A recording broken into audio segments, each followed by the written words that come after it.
Dewan juri yang terhormat, dua hal yang akan saya sampaikan sebelum saya masuk dalam argumentasi sisi oposisi. Satu, bagaimana pengertian MOSI kali ini?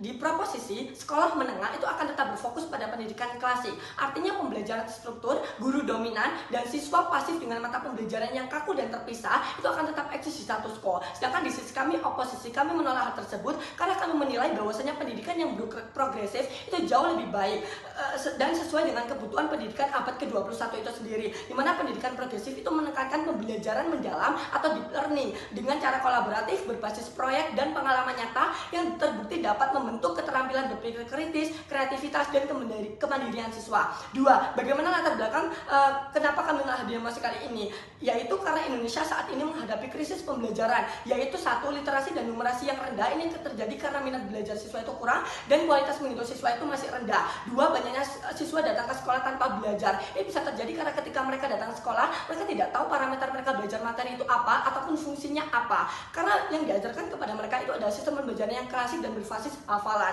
Ini terbukti dengan data PISA tahun 2023 yang mengatakan bahwasanya Indonesia itu peringkat 68 dari 81 negara di bidang pendidikan. Ini bisa terjadi karena metode klasik yang dibelajarkan kepada siswa itu tetap eksis di status quo, yang membuat siswa itu kurang mandiri dan kurang terpantik untuk berpikir kritis. Karena yang diajarkan adalah materi berbasis hafalan, bukan materi yang berbasis proyek yang akan mendorong siswa itu akan lebih siap untuk menjalani masa depan itu sendiri, yang dimana pada akhirnya outputnya adalah siswa itu kurang pengalaman di bidang kerja ataupun di bidang kemasyarakatan untuk menghadapi dunia masa depan. Dengan alasan tersebut, mari kita masuk dalam sesi argumen. Dua argumen sesuai dengan prinsip penilaian. Satu, mengapa pendidikan progresif itu benar? A, secara prinsip. Secara prinsip, pendidikan progresif selaras dengan filsafat pendidikan yang dikatakan oleh Tagore, seorang filsuf dari India, yang mengatakan bahwa pendidikan seharusnya sejalan dengan alam, kebebasan, dan kreativitas manusia. Artinya apa? Sekolah bukan tempat hafalan, tapi sekolah adalah taman siswa untuk mengembangkan potensi mereka secara akal, rasa, dan jiwa. Yang dimana ini jelas bahwa satu, sisi proposisi tidak akan pernah menggapai hal ini, tapi dua, di sisi oposisi kami akan bisa menggapai adat ini, dan kami benar akan secara prinsip. Karena pada akhirnya dengan pendidikan progresif, di mana taman bagi siswa untuk berkembang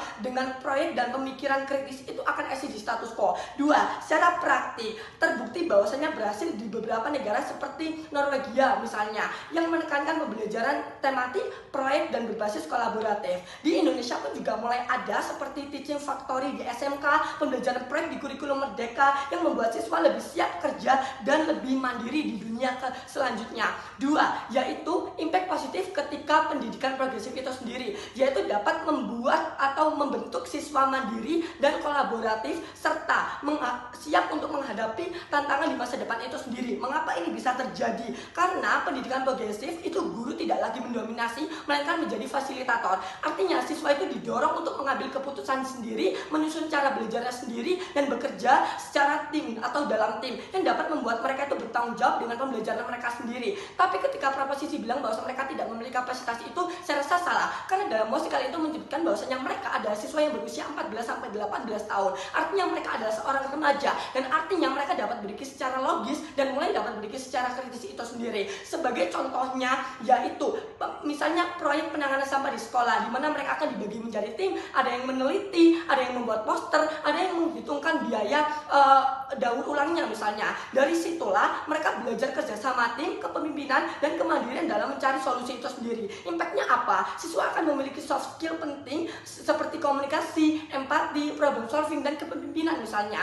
Sehingga pada akhirnya ketika mereka lulus, mereka tidak hanya pintar secara teori, tapi juga siap terjun ke dunia nyata, baik dunia kerja maupun bermasyarakat. Sedangkan di sisi proposisi, anak-anak itu terbiasa menunggu perintah untuk mengerjakan tugas, kurang percaya diri, dan tidak bisa berkolaborasi itu sendiri karena komunikasinya kurang. Sehingga pada akhirnya ketika mereka masuk dunia kerja ataupun bermasyarakat, mereka akan kaku untuk menghadapi masalah dan sulit untuk beradaptasi. Sehingga kesimpulan yang saya berikan adalah dengan menolak ini itu penting karena pendidikan klasik tidak lagi relevan untuk menghadapi tantangan abad ke-21.